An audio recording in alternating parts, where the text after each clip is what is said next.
Bacteria, bacteria, fungus और क्या पढ़ना है, वायरस। ठीक है, ये तीनों पढ़ना है और इसके बेनिफिट्स पढ़ने हैं और इसके डिसीज पढ़ने हैं। बेनिफिट्स या लाभ और इसके डिसीज पढ़ने हैं यानी कि रोग।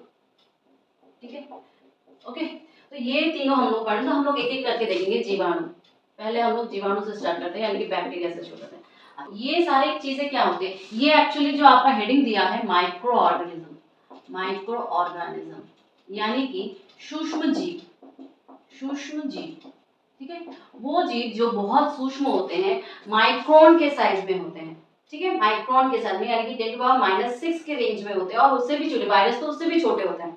ठीक है, जैसे कि अभी हम लोग रिसेंटली कोरोना का सुन रहे थे, वो क्या है, कोरोना वायरस है।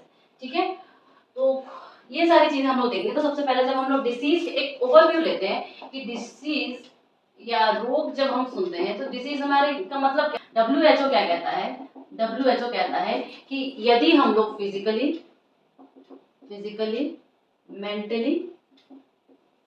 मेंटली या हम सोशली, ठीक है, सोशली क्या फील करें, अनफिट फील करें, अनफिट फील करें, यानी कि अगर हम शारीरिक रूप से, ठीक है, मानसिक रूप से या हम सामाजिक रूप से, ठीक है, हम अगर शारीरिक, मानसिक या सामाजिक रूप से खुद को अनफिट फील करें या अनहेल्दी फील करें, तो इसका मतलब क्या है कि हमें कोई ना कोई रोग हुआ है, हम कोई ना कोई डिसीज से ग्रसित है। क्लियर है ना। डिसीज कितने प्रकार के होते हैं, पहले यहाँ से ही शुरू करते हैं। डिसीज कितने प्रकार के होते हैं, तो आप बोलोगे कि कुछ डिसीज तो हमें हेरिडिटी से मिलता है, हेरिडिटी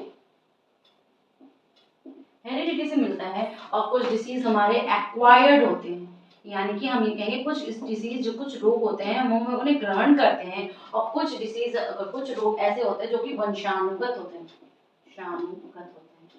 ठीक है। कुछ डिसीज हमें वंशानुगत होते हैं, जैसे कि हमें जन्म से ही बाय बर्थ मिलते हैं, बाय बर्थ या जन्म से, ठीक है, बाय बर्थ या जन्म से ये डिसीज हमारे मिलते हैं। जैसे कि इसके रीजन कुछ भी हो सकते हैं, क्रोमोसोम हो सकता है, सेल में कोई गड़बड़ी हो सकता है, या फिर आप बोलोगे कि हमारे जीन्स में ही कोई प्रॉब्लम हो। ठीक है, यानी कि हम बोल सकते हैं ओवरऑल कि ये डिसीज जो होते हैं हमारे बहुत तरीके से हो सकता है, हमारे सेल्स में कोई गड़बड़ी हो जाए, ठीक है, हमारे क्रोमोसोम्स में कोई गड़बड़ी हो जाए, या हमारे जो जीन्स हैं उसमें कोई गड़बड़ी हो जाए। हम लोग देखेंगे कि रिक्वायर्ड डिसीजेस देख के नाम भी पढ़ेंगे थोड़ा सा। तो ये सारे गड़बड़ी जो होती है हमारी हेरिडिटी होती है, जाते हैं क्या हो जाता है, इन्फेक्शियस या नॉन इन्फेक्शियस, यानी कि वो डिसीज जो हमारे से इन्फेक्शन के द्वारा हो, या दूसरा जो हमें नॉन इन्फेक्शन से द्वारा हो। यानी कि इन्फेक्शन कैसे होगा, जैसे कि अभी कोरोना वायरस आ रहा था, तो हम लोग बोलते हैं ना कि हम लोग उससे अफेक्टेड हो जाए तो दूरी बनाए रखें, ऐसे जो जिसको ये बीमारी हुई है उससे दूरी बना के रखें। ठीक है, तो इन्फेक्शियस डिसीज यानी कैसे होता है, जब हम ग्रसित जो व्यक्ति है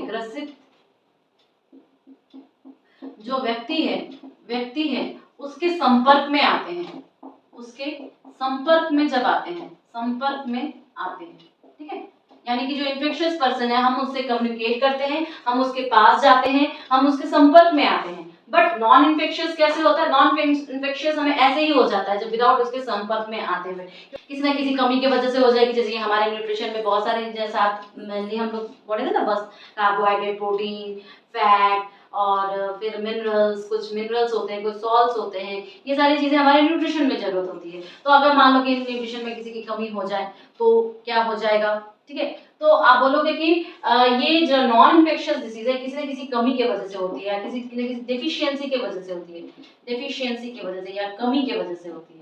ठीक है, लेकिन जैसे ही हम इन्फेक्शियस डिसीज के बारे में बात करते हैं, इन्फेक्शियस डिसीज का मतलब होता है कभी हम किसी उस कांटेक्ट में आए, उस सोर्स के कांटेक्ट में आए, ठीक है, व्यक्ति के कांटेक्ट में आए प्लस हम उस सोर्स के कांटेक्ट में आए, जैसे कि आपका पानी हो गया, हवा हो गया, ऐसी चीजों में। तो हवा में फैल रहा है तो हम लोग मास्क लगा के घूमते थे, जैसे कि वो जो अगर छींके तो हवा में जो ट्रैवल होकर हमारे पास था, जैसे कोरोना के टाइम में हम लोग ने ये सारे प्रिकॉशंस लेकर रखे थे। ठीक है, अब आगे बढ़ते हैं।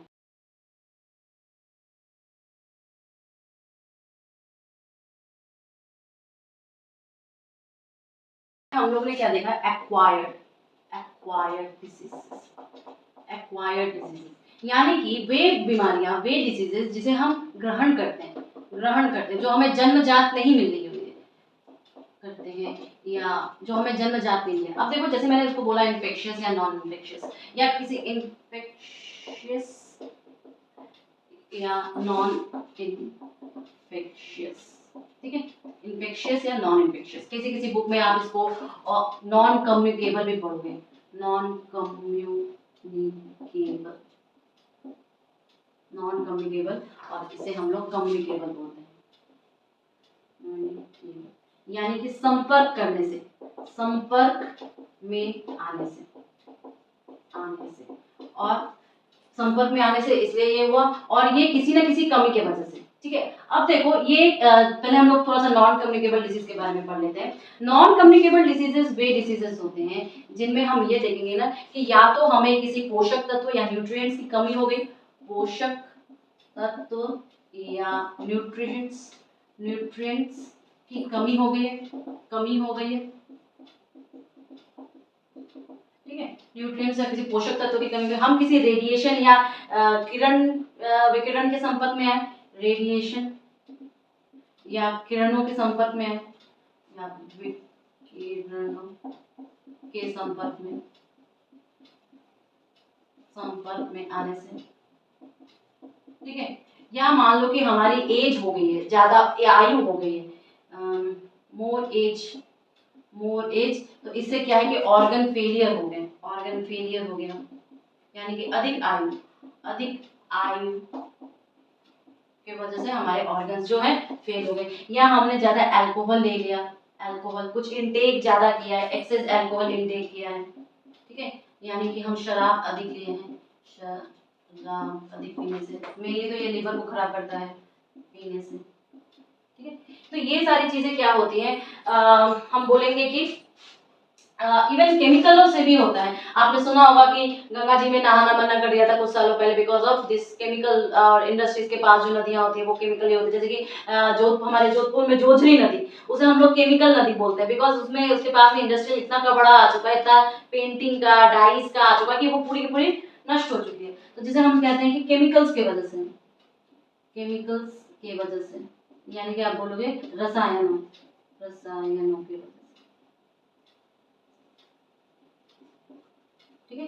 अच्छा, ये जो बायोलॉजी पढ़ रहे हैं ये रीट में भी काम आएगा आपके, और ये आपके सेकंड ग्रेड में भी आ जाएगा काम में, और आपका जो फर्स्ट ग्रेड का जीके का पेपर होता है जिसमें सारी चीजें आती है तो उसके काम में आ जाएगा। तो वी आर हमारा दायरा वैसा ही है, मतलब ज्यादा कम भी नहीं बोलोगे, ज्यादा भी नहीं बोलोगे, ठीक है। जो आपका जीएस का पेपर होता है वैसा है, लेकिन जो ये रीट का जो लेवल 2 का जो साइंस का है उसमें ये काफी सफिशिएंट है, इससे ज्यादा आपको पढ़ने की जरूरत नहीं है। तो ये आपके नॉन कम्युनिकेबल डिजीजेस या नॉन इन्फेक्शियस डिजीज हो गए। इन्फेक्शन या कम्युनिकेबल डिजीजेस क्या होते हैं, यानी कि हम किसी माध्यम के संपर्क में आ रहे हैं, ये हम संपर्क में आ रहे हैं किसके, किसी माध्यम यानी कि किसी मीडियम के संपर्क में आ रहे हैं। अब देखो ये कम्युनिकेबल डिजीज या तो मनुष्य ह्यूमन में फैल सकता है, ठीक है, या ह्यूमन और आपके एनिमल, ह्यूमन भी एक एनिमल है बट एनिमल प्रॉपर्ली जंतु जो हम लोग बोलते हैं, कुत्ता बिल्ली पक्षी, ये सारे बर्ड फ्लू वगैरह स्वाइन फ्लू वगैरह जैसे बोलते हैं। तो ये मानव या जंतु में भी फैल सकता है, या मानव के बीच में भी ये फैल सकता है। यानी कि आप बोलोगे कि ये माध्यम कैसा भी हो सकता है, आप बोलोगे कंटैमिनेटेड या दूषित, हमने दूषित पानी पी लिया, दूषित हवा इनहेल कर ली, ठीक है, तो इससे हो गया दूषित पानी हो सकता है, दूषित हवा हो सकती है कंटैमिनेटेड, या हमने कोई सेक्सुअल कांटेक्ट किया है, यानी कि हमने कोई यौन संबंध किया है, उससे फैल सकता है। या और कैसे फैल सकता है, ये आपके किसी मॉस्किटो या जंतुओं के बाइट से, काटने से, मॉस्किटो बाइट मच्छर के काटने से, या आप किसी भी जंतु, आप स्नेक बाइट्स भी बोलते हो ना, या सबसे अच्छा तो ये होगा कि आप ये बोलो कि स्नेक बाइट भी नहीं, आप कुत्ते के बाइट बोलो रैबीज हो जाती है, ठीक है, फिर आपका चूहा बोलते हैं, चूहा के काटने से प्लेग हो जाता है। सो ऑल दीज थिंग्स क्या है, ये आपके किसी न किसी जानवर के काटने से ही होता है, ठीक है, या किसी को छू लिया हमने तो उसके वजह से भी हमारे कंटेमिनेशन आ जाता है, जैसे कि छींक देते हैं तो उसका जो म्यूकस होता है वो अगर हमारे खाने वगैरह में चला जाता है, टाइफाइड वगैरह हो जाता है, तो ये सारी चीजें कम लिक्विड, यानी कि मेन इसमें मोटो क्या है कि हमारे पास कोई मीडियम या माध्यम होता है जिसके संपर्क में आने से हम बीमार पड़ जाते हैं, हमें डिसीज हो जाता है। अब देखो जब हम डिसीज के बारे में पढ़ ही रहे हैं तो थोड़ा सा और बोलो, डिसीज यानी कि रोग। अब आपने सुना होगा कि acute disease, English word please याद करके रखना, क्रोनिक डिसीज। बार बार बोल रहे हैं आप, जब भी मैं हिंदी और इंग्लिश दोनों वर्ड्स लिखती हूँ प्लीज आप इंग्लिश वर्ड इसका याद रखना, क्योंकि जो पेपर होता है ना, काफी टाइम साइंस के पेपर में आपके इंग्लिश क्वेश्चन सही रहते हैं या उसके ऑप्शन सही रहते हैं और हिंदी वाले गलत हो जाते हैं, तो मतलब थोड़ा सा टाइपिंग या आप बोलोगे मिस्टेक हो ही जाता है। तो प्लीज इंग्लिश के वर्ड्स याद रखना, हम बहुत इजी तरीके से और धीरे धीरे बोल रहे हैं। अब एक्यूट डिसीज का मतलब ऐसी बीमारी है जो आपको कम समय के लिए हो, या कुछ गंदा संदा खा लिया तो एक टाइम इंटरवल में हो और वो सही हो जाए, मतलब सडनली हमारे हेल्थ में कोई प्रॉब्लम आ जाए। एक्यूट में आप बोलोगे सडनली या अचानक हेल्थ प्रॉब्लम हो जाए, तबीयत खराब हो जाए, तबीयत खराब हो जाए, जबकि अगर आप ये देखोगे ना कि क्रोनिक डिसीज का मतलब होता है कि लंबे समय तक, लॉन्ग टाइम से ही हम बीमार चल रहे हैं, डिसीज है, यानी कि हम लोग काफी लंबे समय से बीमार है या रोग ग्रसित है, सबसे अच्छा रोग ग्रसित, चाहे वो रोग कोई भी हो, ठीक है, काफी लंबे समय से हम बीमार ग्रसित हैं तो हम उसे कहेंगे क्रोनिक डिसीजेस, और अगर कम समय के लिए सडनली अचानक बीमार हो गए तो हम उसे कहेंगे क्या, एक्यूट डिसीजेस। ठीक है, आगे हम लोग को मेनली कम्युनिकेबल केबल या इन्फेक्शियस, या आप बोलोगे संपर्क में आने से उत्पन्न रोग, ठीक है, ये हम लोग को मेन पढ़ना है। अब देखो जब भी हम इन्फेक्शियस डिसीज के बारे में बोलते हैं तो मैंने आपको बोला कि यहाँ पर एक मीडियम का होना जरूरी है, तो अब देखो जिस इसमें दो टर्म्स आते हैं, पैथोजन और आपके वेक्टर। पैथोजन पैथोजन का मतलब होता है कि एक तो आप बोलोगे कि पैथोजन को हिंदी में हम रोगजनक कहते हैं, और इसको हम कहते हैं वाहक। यानी कि रोगजनक यानी कि जिससे रोग फैला हुआ है, जिससे डिसीज उत्पन्न हुई है, जिससे डिसीज प्रोड्यूस हुआ है, ठीक है, मतलब जो माइक्रो ऑर्गेनिज्म जो है उसे हम लोग पैथोजन कहेंगे, लेकिन वेक्टर वाहक, उसको आगे बढ़ाने वाला या उसको इन्फेक्शन करने वाला जो लेकर आया है उसी को हम लोग उसका वाहक कहेंगे, अंदर ही रहता है। ठीक है, पैथोजन जो होता है वो हमेशा अंदर ही रहता है। जैसे कि मान लो अगर हम ये कहें कि कुत्ते के काटने से या आप ये बोल सकते हो कि कुत्ते के अंदर जो होता है रेप्टा वायरस होता है, कुत्ते के अंदर जो होता है उसमें रेप्टा वायरस होता है, ठीक है। तो हमने क्या बोला कि एक आपके अंदर पैथोजन जो होता है बॉडी के अंदर या इनसाइड ही रहता है, जबकि वेक्टर जो होता है वो मीडियम होता है, वो वाहक होता है, वो लेकर आया जाया करता है। तो हम कहीं काटने से क्या हो जाती है, रेबीज हो जाती है, काटने से क्या हो जाती है, रेबीज हो जाता है, रेबीज जैसी बीमारी हो जाती है। क्लियर है ना ये चीज किसके काटने से हुआ, तो कुत्ता जो हमारा है यहाँ पर, ये कुत्ता क्या है हमारा, वेक्टर है, और रेप्टा वायरस क्या है हमारा, पैथोजन है। ये एक इंपॉर्टेंट सा एग्जांपल है, प्लीज ध्यान रखना, ठीक है। जो इन्फेक्शियस डिसीज होते हैं माइक्रो ऑर्गेनिजम्स से फैलते हैं। डिसीज के बारे में हम लोग पहले पढ़ रहे हैं, माइक्रो ऑर्गेनिज्म सूक्ष्म जीवों से फैलते हैं। अब हमारे एग्जांपल में कौन कौन से हैं, आपको बैक्टीरिया पढ़ना है, आपको वायरस पढ़ना है, और आपको क्या करना है, फंगस पढ़ना है। यानी कि आपको कवक पढ़ना है, यानी कि आपको विषाणु पढ़ना है, यानी कि आपको जीवाणु पढ़ना है, ठीक है। ये तीन आपको पढ़ने हैं, और एग्जाम में आपके सिलेबस में आप जब ध्यान दोगे तो आपको गुड और बैड, हेल्दी और गुड और बैड, माइक्रो ऑर्गेनिज्म के सामने गुड और बैड भी लिखा है। तो सबसे पहले हम लोग किसको देखेंगे, बैक्टीरिया को देखेंगे, या हम लोग जीवाणु को, बैक्टीरिया या हम जीवाणु को देखेंगे, जीवाणु को देखेंगे। ये देखो काफी छोटे होते हैं और इन्हें हम माइक्रोब्स कहते हैं। माइक्रोब्स यानी कि माइक्रोन के साइज के होते हैं, यानी कि 10⁻⁶ मीटर, ठीक है, यानी कि माइक्रोन, ठीक है, इस साइज का होता है जो हमें ऐसे तो देख नहीं सकता, ठीक है। अब ये जो बैक्टीरिया होते हैं कुछ हमारे लिए गुड बैक्टीरिया होते हैं, गुड होते हैं, कुछ हमारे पास बैड होते हैं, मैक्सिमम में बैड ही मिलता है। तो गुड में सबसे अच्छा एग्जांपल जो बार बार पूछा जाता है वो है हमारा कर्ड या दही में मिलने वाला बैक्टीरिया, जिसे हम लोग लैक्टोबैसिलस कहते हैं, लैक्टोबैसिलस, लैक्टोबैसिलस, ठीक है। ये जो है एक तरह गुड बैक्टीरिया अगर लिखना चाहते हो तो वो आप देखोगे ई कोलाई, ई कोलाई, याद रखना ये हमारे लार्ज इंटेस्टाइन में पाया जाता है, लार्ज इंटेस्टाइन, इंटेस्टाइन यानी कि बड़ी आंत, बड़ी आंत में पाया जाता है,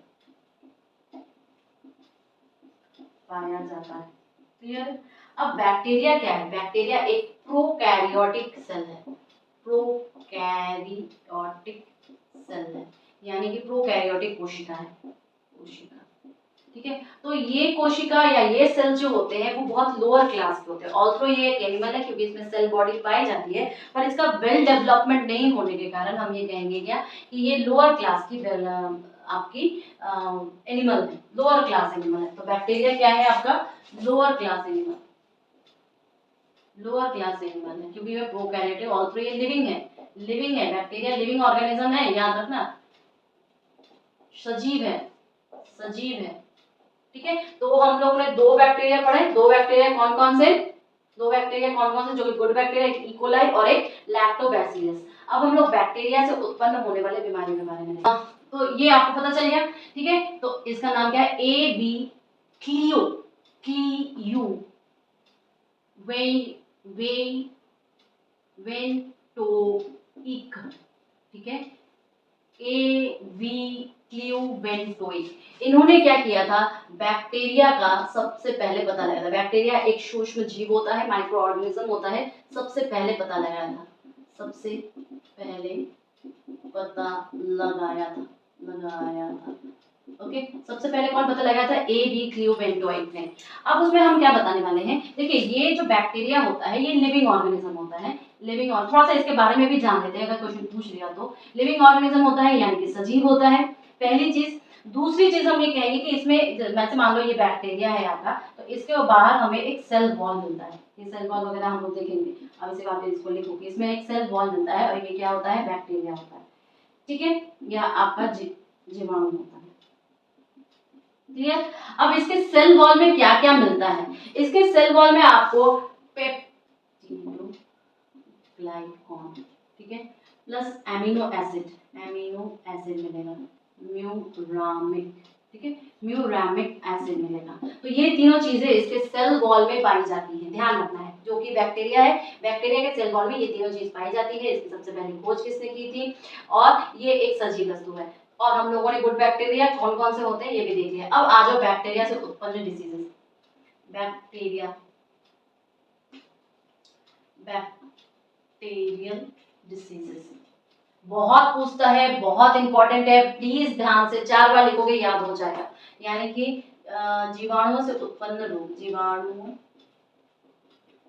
से उत्पन्न रोग, ठीक है, जीवाणु से, इसे हम टीबी कहते हैं या ट्यूबरक्लोसिस, ट्यूबरक्लोसिस, ठीक है, टीबी या क्षय रोग जिसे हम कहते हैं, क्षय रोग। दूसरे नंबर पर आपका आ जाएगा डिप्थेरिया, डिप्थेरिया, ठीक है। इसके बाद आप आ जाओ निमोनिया, निमोनिया, ठीक है, ये सारे। फिर चौथे नंबर पर आप जाओ प्लेग, या जिसे हम ब्लैक डेथ कहते हैं, ठीक है, प्लेग। चौथा लेप्रोसी, ठीक है, टिटनस, टिटनस, लेप्रोसी, सातवें नंबर पर टाइफाइड,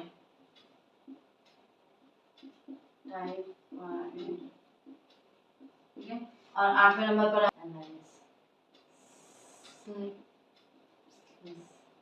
स्लिपलेस। स्लिपलेस क्या है? ये सेक्सुअली ट्रांसमिटेड डिजीज है, याद रखना, सेक्सुअली ट्रांसमिटेड डिजीज, यानी कि यौन संबंधों के कारण ये ट्रांसफर होता है। गोनोरिया, ठीक है। फिर आप काली खांसी सुनते हो, काली खांसी, ये सब आपके एंथ्रैक्स, फिर आपका ट्राइकोमा, एंथ्रैक्स या एंथ्रैक्स को बायो वॉर भी कहते हैं, बायो वॉर से रिलेटेड है। और फिर ट्राइकोमा, ये